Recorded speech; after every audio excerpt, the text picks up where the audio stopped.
This homemade protein powder is a game changer. It tastes like a liquid Nutella, but it's all natural, all healthy, super easy, super quick, all free, dairy-free, gluten-free, made with whole foods. Make the most delicious protein powder ever. So good.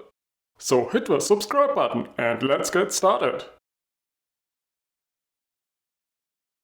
First up, throw a cup of defatted hazelnut flour into a pan.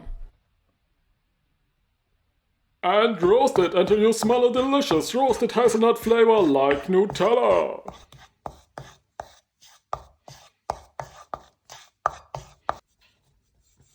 Next, add 2 tablespoons of pure cocoa powder. And 2 tablespoons of date sugar. Now just mix it.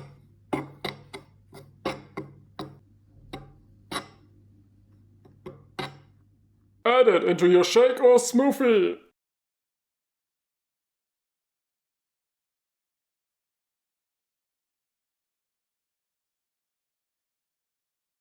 And enjoy the tastiest, all natural, all healthy protein powder. Thanks for watching.